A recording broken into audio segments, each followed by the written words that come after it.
मनुष्य अपनी किस्मत कैसे बदल सकता है।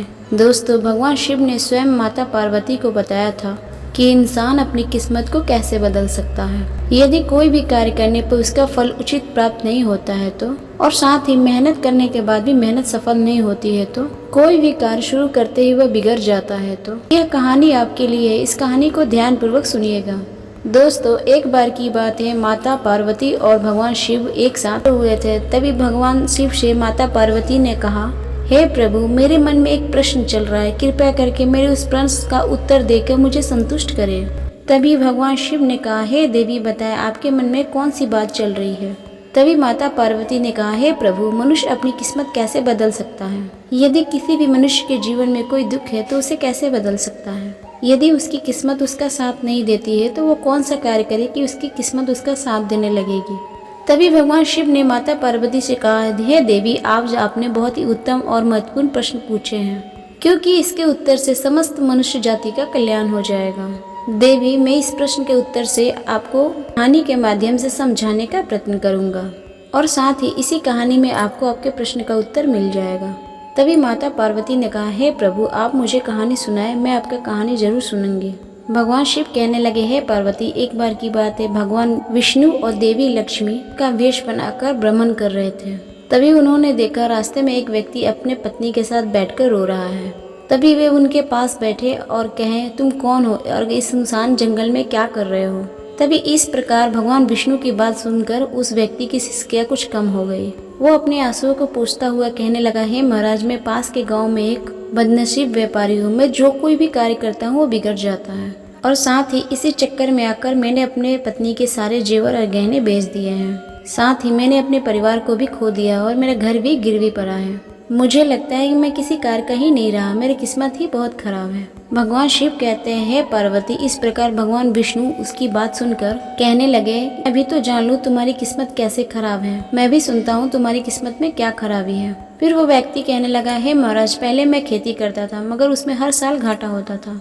कभी सूखा पड़ जाता तो कभी अधिक बारिश हो जाती और अधिक बरसात हो जाने के कारण सारी फसल चौपट पड़ जाती थी। फिर मैंने इससे परेशान होकर व्यापार करने का निश्चय किया। मेरे पास उस समय धन नहीं थे तो मैंने अपनी पत्नी के जेवर बेचकर धन अर्जित किया और उससे जो धन मिला मैंने उसी से व्यापार शुरू किया। जब व्यापार नहीं चला तो शुरू में परिवार वालों ने मेरा साथ दिया, लेकिन जैसे जैसे मुझे नुकसान होने लगा मेरे परिवार वाले मुझसे दूर होने लगे। मगर महाराज, मुझे ये बताया, मैं ये सब तो अपने परिवार वालों के लिए कर रहा था, लेकिन अब वो मुझे देखकर नजर फेर लेते हैं और मेरे परिवार की दुर्दशा का जिम्मेदार मुझे ही ठहरा देते हैं। कहने लगा, एक व्यक्ति मेरा मित्र है, उसने मेरे साथ भी व्यापार शुरू किया था, लेकिन उसका व्यापार अच्छा चल रहा। वो जब भी मेरे घर आता है अपनी सफलता की कहानी कहता है और उसकी बात सुनकर मेरे घर वाले मुझसे कहने लगते हैं, अपने मित्र को देखो, उससे कुछ सीख लो, हमें तो लगता है तेरे बस में ही कुछ नहीं है। उन लोगों की बातें सुन के अब मुझे भी लगता है मेरे बस में कुछ नहीं है, मेरे जीवन में कुछ नहीं होने वाला है। अब तो मेरा जीवन मुझे इस तरह लगने लगा है कि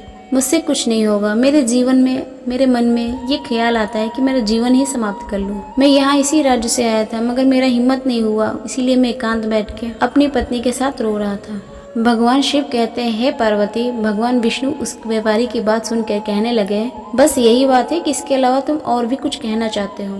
महाराज, एक तो मेरा कार्य खराब हो जाता है और दूसरा मित्र मेरा हर समय मुझे नीचा दिखाने की कोशिश करता है। मुझे तो ये समझ में नहीं आता मैं इस दशा में क्या करूं और क्या नहीं करूं। भगवान विष्णु कहने लगे, जब तुम अपने मित्र की बात सुनकर वास्तव में दुखी होने लगते हो। व्यापारी कहने लगा, हाँ महाराज, मैं अपने मित्र की बात सुनकर हर समय मैं दुखी हो जाता हूँ। तभी भगवान विष्णु कहने लगते हैं, तुम्हें किस प्रकार का दुख होता है, तुम्हारे असफल होने का या तुम्हारे मित्र के सफल होने के कारण। वह व्यापारी कुछ समय सोचता है और फिर जवाब देता है, महाराज, मुझे उतना दुख नहीं होता मेरे असफलता होने के कारण जितना दुख होता है मेरे मित्र के सफल होने के कारण। भगवान विष्णु कहते हैं, यदि तुम्हारा मित्र असफल हो जाए तो तुम्हें खुशी होगी। तो वो व्यक्ति कहने लगा, हे महाराज, मुझे अत्यंत ही खुशी मिलेगी। तब भगवान विष्णु कहते हैं, इसका मतलब यह है कि तुम्हारी खुशी तुम्हारे मित्र पर निर्भर है। यदि वह चाहे तो तुम्हें खुश कर सकता है, वह चाहे तो तुम्हें दुखी भी कर सकता है। तुम स्वयं ना तो खुश हो सकते हो ना ही दुखी हो सकते हो। अब तुम अपने मित्र के प्रति पूरी तरह गुलाम हो गए हो। अब तो मुझे लगता है तुम्हारा कुछ भी नहीं हो सकता। तो भगवान शिव कहने लगे, हे पार्वती, जब विष्णु जी ने थोड़ी नाराजगी दिखाई, वहाँ से आगे बढ़ने का प्रयत्न किया, वह व्यक्ति हाथ जोड़कर कहने लगा, हे महाराज, मुझे छोड़कर मत जाइए। आपकी बातों को सुन करके मुझे कुछ आशा बन रही है। तभी भगवान विष्णु कहने लगे, यदि तुम मेरी बात मानने के लिए तैयार हो, मैं बताने के लिए तैयार हूँ। यदि हम किसी से आशा बांध लेते हैं तो उस व्यक्ति पे निर्भर हो जाते हैं। ऐसे में हमारी खुशी और दुख उसी व्यक्ति पे निर्भर हो जाती है। इससे बेहतर है कि तुम अपने आप से आशा बांधो। जब तुम ऐसा करोगे और साथ ही पूरे प्रयत्न के साथ कार्य करोगे, तुम्हें सफलता अवश्य ही मिलेगी। भगवान शिव कहने लगे। इस प्रकार भगवान विष्णु ने अपनी बात को आगे बढ़ाते हुए कहने लगे, तुम्हें ऐसा लगता है तुम्हारा मित्र तुम्हें दुखी करने आता है, लेकिन अगर तुम उसकी बातों पर विचार करो तो वह सही कहता है। तुम्हारे नज़र में तुम्हारे मित्र की बातें तुम्हें खराब लग सकती है, मगर मेरे नज़र में तुम्हारे मित्र की बातें बिल्कुल खराब नहीं है। वह तो अपने संघर्ष और अनुभव की बातें तुम्हें बताता है। तुम अपने मित्र की बातें ध्यान पूर्वक सुनकर उसके विचारों को अपने मन में उतार कर बहुत कुछ सीख सकते हो, मगर तुमने ऐसा प्रयत्न नहीं किया क्योंकि तुम्हें उससे जलन होती है। इसलिए तुम्हें उस अनुभव को ग्रहण करना चाहिए जो घर बैठे तुम्हारा मित्र तुम्हें देने का कोशिश करता है। वो सफल कैसे हुआ, तुम उसके अनुभव का लाभ उठाओ और सफलता हासिल करो और कर्म करते जाओ, हार मत मानो। एक दिन तुम्हें सफलता अवश्य ही प्राप्त होगी। आज तुम जिसे बुरा वक्त और अपनी किस्मत कह रहे हो, एक दिन अवश्य ही बदल जाएगी और साथ ही इसी के साथ तुम्हारे विचार भी बदल जाएंगे। और देखना, जब तुम्हारा अच्छा वक्त शुरू हो जाएगा, तुम्हारा मित्र अपनी सफलताओं का कहानी नहीं सुनाएगा और फिर तुम्हें वो अपनी असफलताओं की कहानी बताएगा, ताकि तुम उसकी बातें सुनकर भ्रमित हो जाओ और तुम्हारे आत्मविश्वास डगमगा जाए और साथ ही तुम गलत निर्णय ले सको। लेकिन उस समय भी तुम्हें अपनी बुद्धि का प्रयोग करना होगा।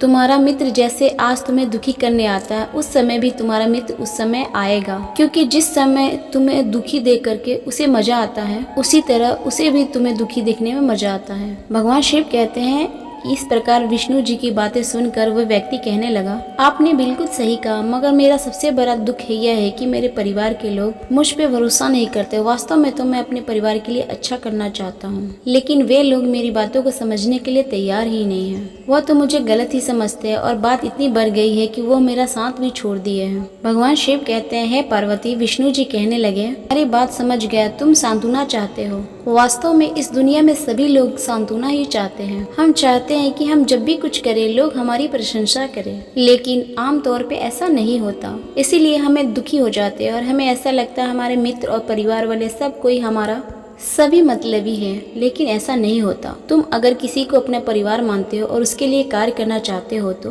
तुम्हें ऐसा क्यों लगता है कि तुम दूसरों के लिए कुछ कर रहे हो? वास्तव में तो तुम अपनी खुशी के लिए सब कर रहे हो। इसलिए परिवार वालों के लिए कुछ करना वास्तव में खुद के लिए करना होता है। लेकिन ऐसा करते समय अगर तुम्हें लगता है कि तुम दूसरों के लिए कर रहे हो, तुम दुखी ही निश्चित रहोगे। यदि तुम्हें ऐसा लगता है कि तुम खुद के लिए कर रहे हो तो तुम खुश अवश्य रहोगे, क्योंकि यदि तुम अपने लिए कुछ कर रहे हो तो तुम्हें सांत्वना की कोई आवश्यकता नहीं है। भगवान शिव कहते हैं, पार्वती, फिर तो भगवान विष्णु जी की बात सुन करके उसके चेहरे के भाव बदल गया और फिर कहने लगा, महाराज आप बिल्कुल ही सही कह रहे हैं। मैं समझ गया कि मेरी जो खराब किस्मत थी वो दूसरों के हाथों में थी। मैं अपनी किस्मत को अपने ही हाथों में रखूंगा और साथ ही मैं पूरी मेहनत और लगन के साथ मैं फिर से कार्य करूंगा और जब तक मैं सफलता हासिल कर लेता मैं किसी भी मायने में चैन से नहीं बैठूंगा।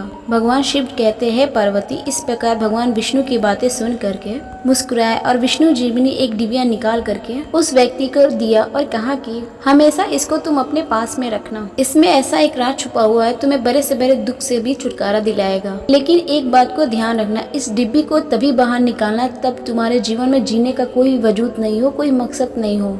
यदि तुम्हें लगने लगे इस जीवन में जीना बिल्कुल बेकार है और यदि डिब्बी तुमने समय से पहले खोल दी तो सारे राज खत्म हो जाएंगे जो इसमें लिखी हुई है। तब वह व्यक्ति भगवान विष्णु को वचन दिया कि जब उसे दुनिया में कुछ भी दिखाई नहीं देगा वह डिब्बी उसी दिन वो खोलेगा। एक दुखी इंसान किस्मत कैसे बदल सकता है? देखिए, वक्त हमेशा एक जैसा नहीं होता, हमेशा बदलता रहता है। उस व्यक्ति के जीवन में फिर से बदलाव आया। एक दिन उसके राज्य में पड़ोसी राज्य में चढ़ाई कर दी और फिर दूसरे राज्य के राजा ने उस पर चढ़ाई कर दिया। जिस राज्य में वह व्यापारी रहता था उस राज्य में सैनिकों ने चारों तरफ से चढ़ाई कर दी। उन्होंने उस व्यापारी का सारा धन जितना भी था उसने लूट लिया, उसके घर में आग लगा दी। उस व्यापारी को जान बचाने के लिए अपने परिवार के साथ वहां से भागना पड़ा। भगवान शिव कहते हैं, पार्वती, वह व्यक्ति कई दिनों तक अपने परिवार के साथ इधर उधर भटकता रहा। वह दाने दाने के लिए मोहताज हो गया, उसका बच्चा बीमार पड़ गया, इलाज के अभाव में तड़पने लगा। यह सब देख करके उस व्यक्ति का हृदय एकदम से विचलित हो गया। वो कैसे अपने बच्चे का इलाज करे? उसके पास तो खाने के लिए भी दाने नहीं है। ऐसे में उस व्यक्ति को एक बार फिर से निराशा ने घेर लिया। ऐसे में उसे लगने लगा कि यह जीवन व्यर्थ है, सारी दुनिया ही व्यर्थ है।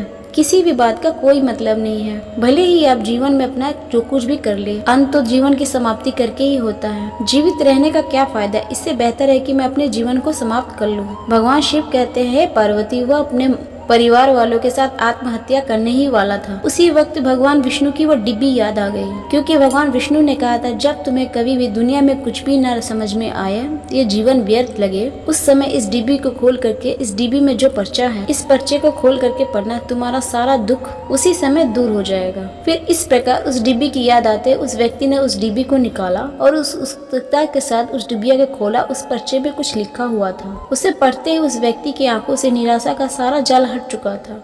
फिर माता पार्वती ने शिव भगवान से पूछा, प्रभु उस पर्चे में क्या लिखा हुआ था? भगवान शिव कहने लगे, एक दुखी इंसान किस्मत को कैसे बदल सकता है? उसमें लिखा था यह समय भी बीत जाएगा। माता पार्वती कहने लगी, प्रभु मैं कुछ समझी नहीं। तो भगवान शिव कहने लगे, मैं तुम्हें विस्तार। कभी भी व्यक्ति के परिस्थिति एक जैसे नहीं रहते। जब खराब दिन रहते हैं, खराब दिन आते हैं और अच्छे दिन भी आते हैं। अच्छे दिन बीत जाने के बाद खराब दिन भी आते हैं। तो हमेशा ही खराब दिन भी नहीं रहेंगे। व्यक्ति को हमेशा हिम्मत से काम लेना चाहिए और बराबर अपनी मेहनत के साथ कार्य भी करते रहना चाहिए। व्यक्ति को एक न एक दिन सफलता निश्चित रूप से मिलती है। भगवान शिव अंत में कहने लगे, हे पार्वती, जो व्यक्ति ईमानदारी और मेहनत से कोई भी कार्य करता है उसे सफलता अवश्य प्राप्त होती है। जब उसने पर्चे को ध्यान से खोला और ध्यान से पढ़ा तो उसे समझ में आ गया, उस समय मेरे बुरे दिन थे, अब मेरे अच्छे दिन आए हैं, और फिर बुरे दिन आ गए हैं, अब अच्छे दिन अवश्य ही आ जाएंगे। एक समय एक जैसा नहीं रहता, अच्छा बुरा समय आता जाता रहता है, इसीलिए हमें दुखी नहीं रहना चाहिए। और दोस्तों, एक दिन वह व्यापारी उस मेहनत और ईमानदारी सफलता से वह शहर का बहुत ही अमीर व्यक्ति बन गया। साथ ही अपनी पत्नी और अपने बच्चों के साथ खुशी खुशी रहने लगा। तो दोस्तों, आशा करती हूँ कहानी आपको अच्छी लगी होगी। अगर आपको ये कहानी अच्छी लगे तो इस वीडियो को लाइक, शेयर और सब्सक्राइब जरूर करें, ताकि ऐसे ही ज्ञानवर्धक जानकारी हम आप तक पहुंचाते रहें। फिर मिलते हैं आपके अपने चैनल रिताई भक्ति में नए वीडियो नए विषय के साथ। अगर आपने अपने चैनल रिताई भक्ति को सब्सक्राइब नहीं किया तो सब्सक्राइब कर दे। जो भी भक्तगण इस वीडियो को लाइक, शेयर और सब्सक्राइब करेंगे, भगवान भोलेनाथ उनकी सारी इच्छाएँ पूरी करेंगे। तो मिलते हैं नए वीडियो नए विषय के साथ। नमस्कार।